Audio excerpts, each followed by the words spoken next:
is the Two Marketeers Podcast, where hosts and marketing experts Sean Patrick and Lindsay Waugh seek to uncover what makes brands so powerful in how they impact modern society and culture. Two Marketeers, they've got a podcast, the Two Marketeers Podcast. Happy holidays. Jingle bells, jingle bells. Happy holidays. Sean is feeling unfestive. Lindsay is shockingly the opposite. She's wearing a festive shirt. Okay, that's enough. Yeah, I'm okay. I'm good. Lindsay is modeling her very festive. That's a tartan.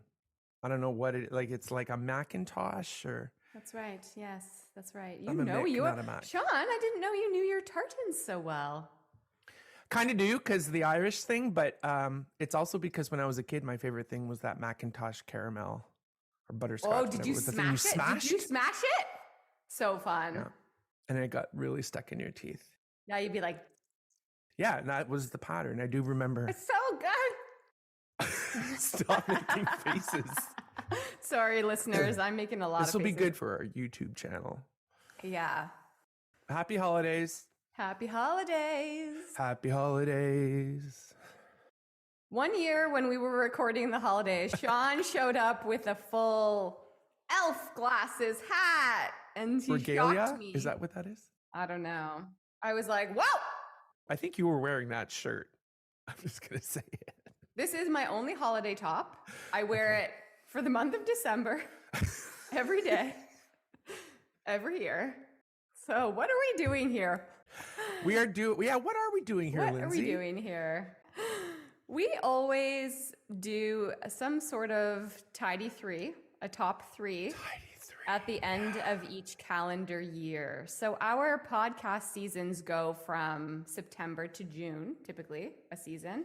But at the end of every calendar year, we do a little bit of self-reflection on how the year has gone so far. And we share our top three, whatever we want it to be. Oh my God. You remembered that. Was that last year's theme? Because we couldn't get it together. Whatever you want it to be. And that's what we're here for today. So we made a major shift with our podcast strategy for season 3, where we decided to dive more into marketing and the impact of culture and the human experience, because we're so obsessed with that topic and how that's shaping brands and shaping how people go to market with communications. So we thought we might share our top 3 learnings from that shift. So what we've learned about the human experience and how it impacts brands and society and marketing over the last couple months, and us.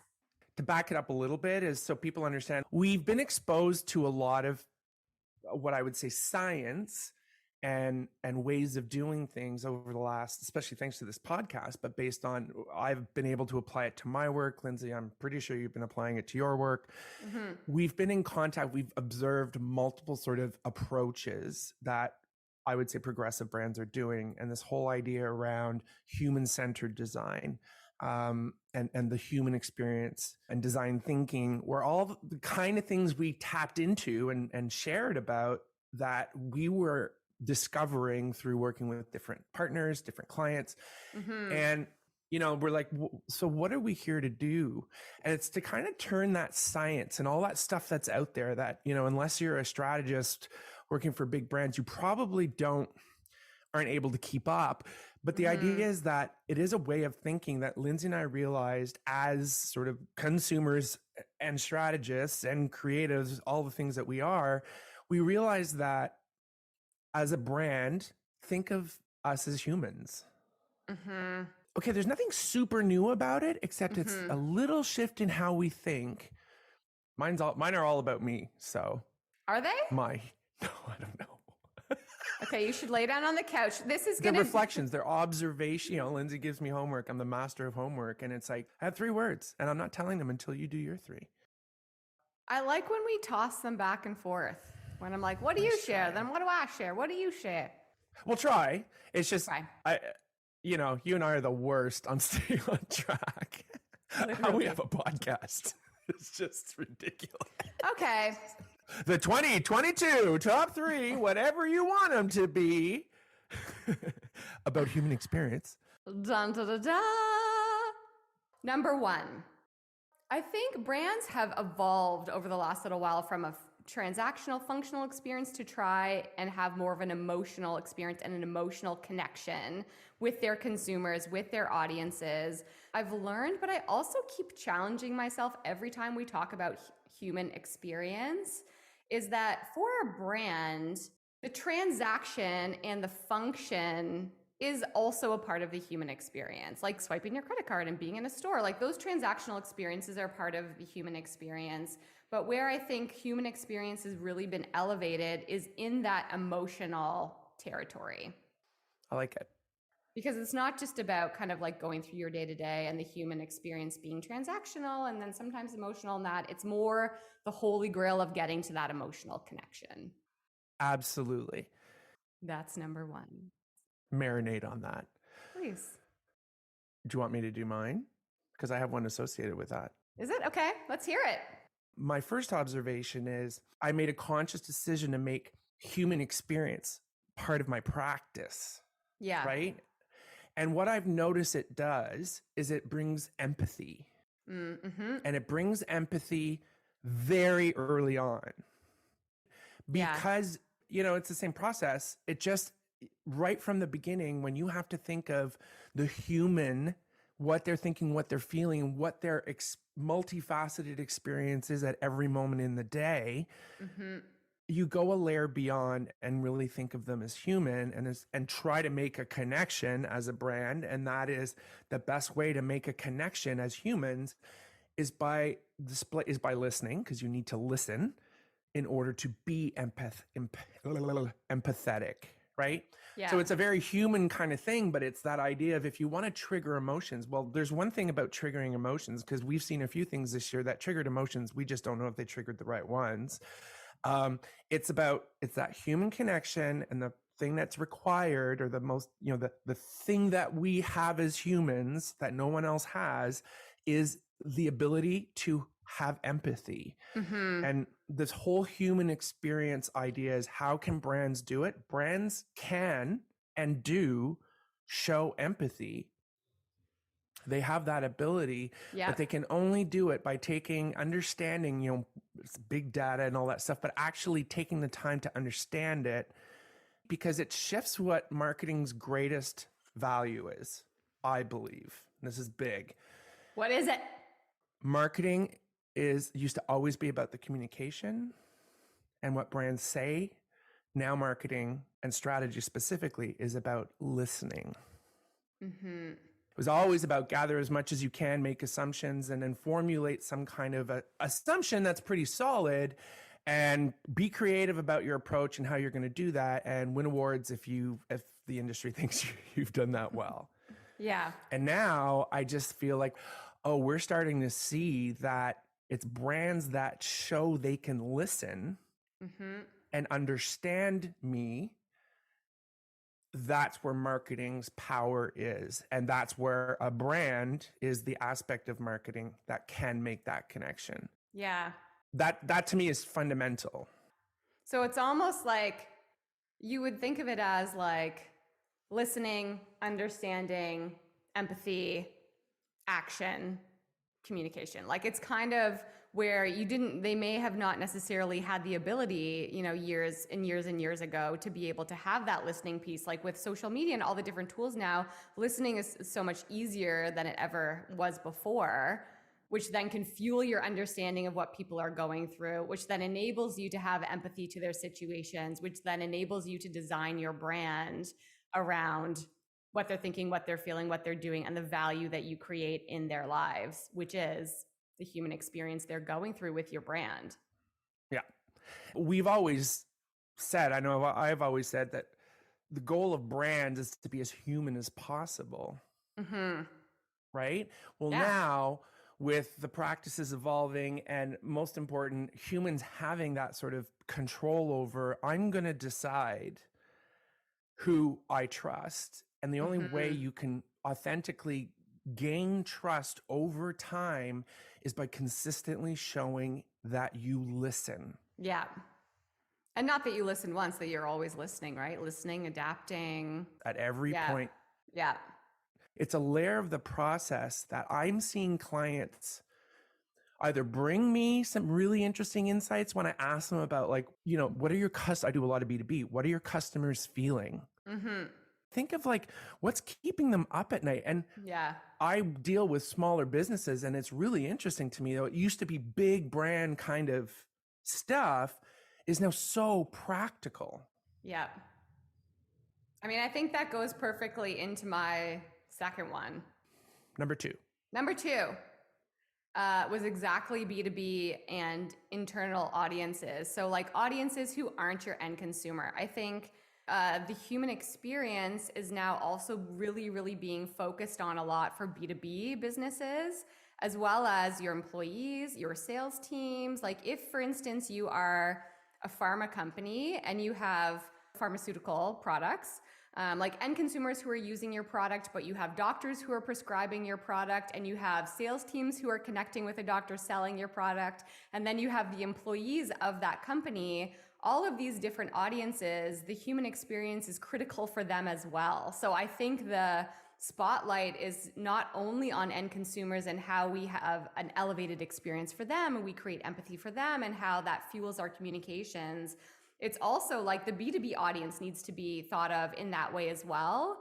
Your internal employees need to be thought of in that way as well. And you're designing these elevated kind of human experiences across all of your audiences, not just your end consumers. So that's been a massive shift in marketing. Yeah. And you and I, you know, I think it was your top 3 last year, the year before, where you're like, B2B is sexy. And I was like, duh. Yeah, you're one step closer to understanding the customer than you are in a more of a business to consumer.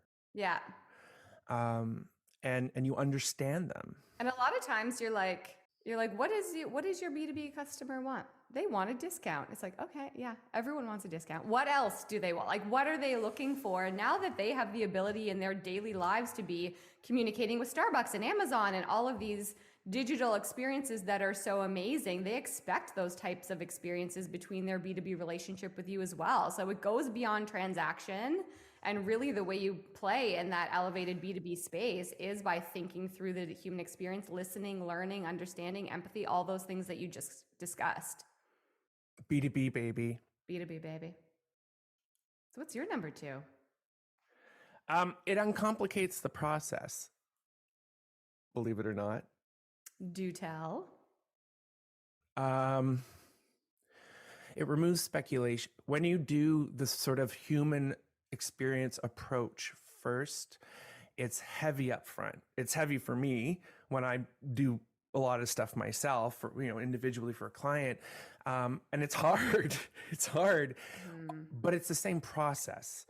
So all it means is it hasn't changed my personal process. And I mean, we'll always say it's not about getting better at what you do. It's about improving and testing and finessing your process. And knowing that process needs to be flexible, but gather the information, analyze it, understand the needs of the business, synthesize that, and then say, this is what I think you need to do. And then from that, whether that's starting from scratch with a brand, whether that's realigning a brand that's no longer aligned to what they want to do, like all that sort of stuff, it just really makes it right up front. And because I'm at the table first, I really love that. It gets rid of what I've noticed. It gets rid of rounds of design. It gets rid of rounds and approvals and all that stuff. But at a small business, I need to talk to the person who needs to make the decisions, because I believe my value is understanding not only what I do, but your business and how your business operates and how I observe you operate today. I need to talk to the ultimate decision maker. And I think that's that's fun for me because I challenge things. I think Lindsay knows that. Lindsay does too, but I'm more aggressive. She's more polite. Plus she also deals with bigger teams, but it uncomplicates it, meaning I'll come back after my first stakeholder meetings and research, and I'll kind of say, this is what I think you should do. And I put it together well to kind of say, get them nodding. I'm good at pitches. Yeah. And we come out of these meetings and they're like, yeah, great, go ahead. And I'm kind of like, okay. And they're like, okay, so what's next? And I'm kind of like, even in my head, I even like up talk, I'll be like, I do the creative now. Yeah. I come back to you with what you're paying for. Yeah. So it as a one-man show in a lot of cases, I've learned I need to consciously understand that am I here and am I making the money by the amount of work that I do, or am I making the money on how valuable, how little of my time can be? Right. So is it like it comes from such a solid strategic foundation that there's not the need to be kind of throwing a bunch of ideas and things at the board because it's already set in the direction it needs to go early on in the process? Absolutely. Okay. It's about That makes sense. buy-in at the beginning because of how much thought I have to put in, about how much rigor I have to put in, about being objective and understanding the needs of the business and understanding what I can understand about who they're trying to attract. Yeah. I get buy-in right from the beginning. And I think that's part of the story of me being a one-man show and dealing directly. Right. But I get buy-in at the top very early. Then the process does continue pretty typically. What's interesting is it requires a lot less work from other people. Yeah. When you do strategy through the lens of human experience first, it starts with a foundation of what's true and not necessarily like what's fun or fancy fun. Like it's not like a lot of creative approaches that don't have strategy as the first level end up being like, what's fun and cool that we could do? Like what's going to stand out? And like what is based on trends and things. Whereas designing your strategy with the human experience at the heart of it really starts about like what's true about what's going on in the category, what's true about your targets, what's true about your brand, and where is the real value that you provide within those truths that then say that's where we should go because it's true and strategic, not because it's just fun. Because we've done the work to show we understand your needs, your audience's need. It is true. The world and science and whatever insights. You popped an what are they called? AirPod. Yeah, that's never happened Your before. blood pressure shot an AirPod out of your ear. You blew your own mind. One side. Yeah. I think I'm having a stroke. Yeah, no, I can totally see that. And I think that's why, like, I also typically don't get a ton of like, people are like, great. Okay, but like, what do we do now? Like, great. And it's because you're not convincing them of something that isn't true. You know, you bring them along in the process, you share the information, you take people down a path. And it can be like quite a practical approach to strategy typically, of being like, well, this is what we should do based on what we've learned, you know? And so that's why it simplifies. We've come to this point that human experience is really interesting, and it actually allows me, the way I work, I'm always thinking, and it brings on this added dimension. Yeah. Added dimension at the beginning that makes everybody work toward a very clear buy-in. Right. I think that completely ties into my last one, actually. Number three. So when you say you're always thinking about it, and when you start to become obsessed about human experience and brands and marketing, what people are going through, my last learning is you cannot turn it off. So the personal and professional lines get even further blurred because I'm constantly even outside of desktop research, which is what a lot of strategists do, where you're just Googling stuff, in my day-to-day life and experiences, I'm consistently and almost obsessively observing the human experience, my experience, the experience of the people that I see, the clients that I work with, the brand, like everything. It becomes about more than work and more about what are people going through, hence what am I going through, hence what is society going through, hence what is culture shifting, like it's just something that you can't let go of. So I think that was my last point, that as a consultant, as a strategist, human experience is so tied to your daily personal life. For the right kind of thinker who's an all-encompassing thinker, it brings this almost like peace to it, where you can step away and observe from multiple perspectives. And I think it's that added dimension, not to the experience, to the way you think. And the way you live. Yeah, but your brain scares me sometimes. I'm in it, man. I'm in it. And but the other thing about that I wonder, and this isn't anything that I know to be true or is researched or anything, is that the challenge with human experience is to also then be able to step back and say, okay, I am not these people. So what are these people going through? Which is more the listening, understanding, the empathy for others versus being obsessed with your own kind of human experience and how that kind of fuels into your work. Especially when we talk about diversity, inclusion, like it's so critical to be able to empathize around the experience other people are having. So I think that's something that I am now starting to challenge myself more to say, am I expanding my view enough? Yeah. How do I like get information about what others are going through versus still kind of having my own personal lens on it? It's that whole change the way you look at things, and the things you look at will change. And it's absolutely true. Right. And what it does for me is, I think our practices are similar, where you say, how broad do I go? When you start collecting the information and validating some initial thoughts, you go too broad and you step away. And whatever sticks as you go and do the groceries, or, go for a run or watch brainless television, I mean that in a good way, it comes back. And I've gotten really comfortable with knowing that I honestly don't know yet. I don't know what I got out of it. I thought so hard my AirPod flew out of my ear. Like, that's how it was. Yeah. And then, and this is new for me, right? It's like a new workout. And then I come back and it's just like minutes before I know I have to go back and sit at my desk. Because I do set times to be like, go and think. And then you have to come back to your desk. Whatever you're thinking has to guide whatever you need to do next. Yeah.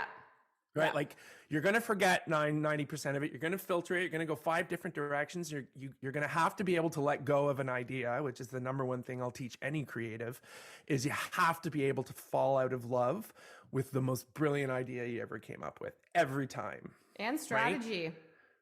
Sure.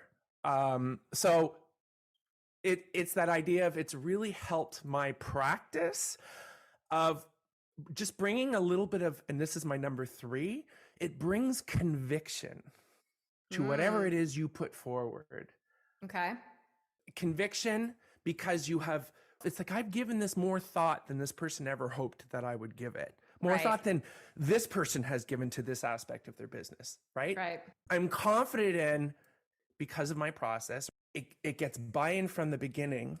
And I get buy-in from the beginning because I have conviction behind the way I think they should go.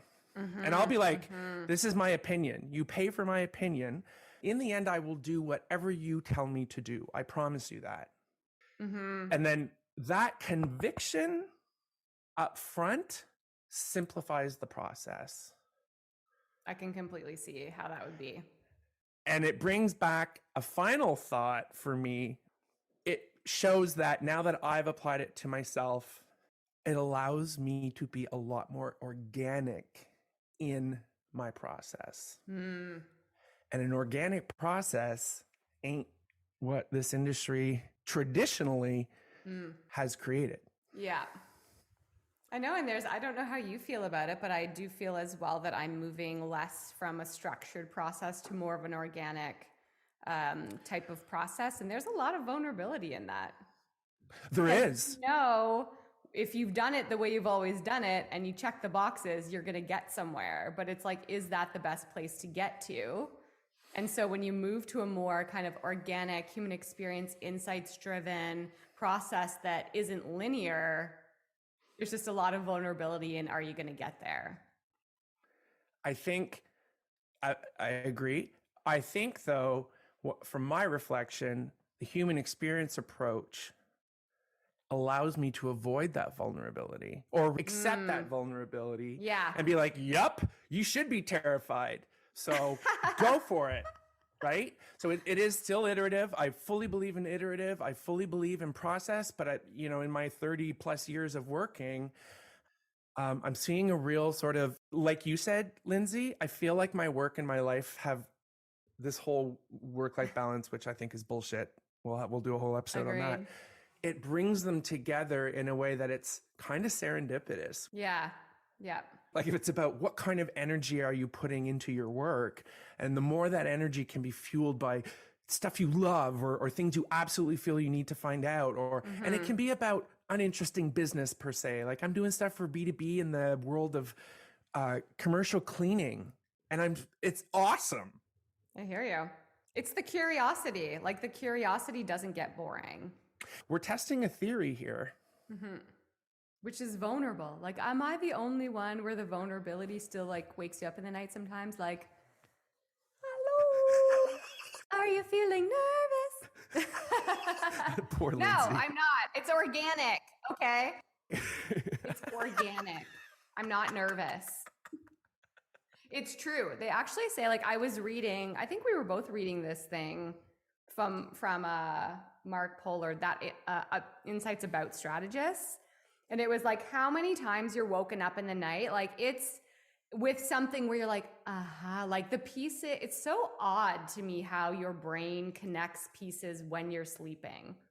Because you'll wake up and be like, it's these, oh my goodness. And you like write it down and it's like, how come you can't get there? You can't get there sitting at your desk when you make yourself sit there for 8 hours. Like you have to be open to when the puzzle pieces come together. It's really interesting.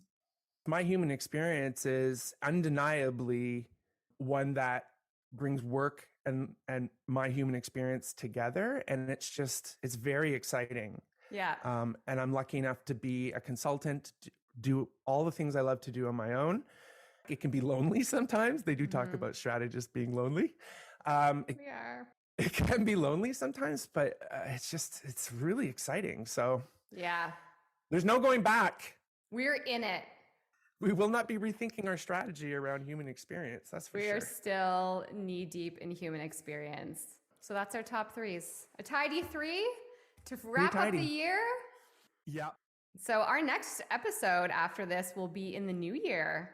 2023. Here we come. The human experience continues. It's going to be great. Thanks, Lindsay. Joyeux Noël. Happy holidays. Merry Christmas, everyone. Thanks for listening to the Two Marketeers Podcast.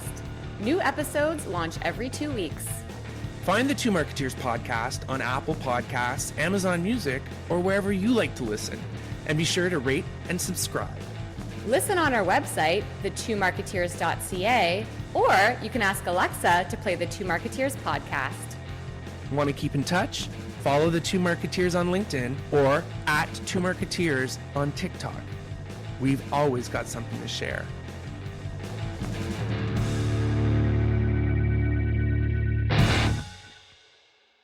This podcast is over.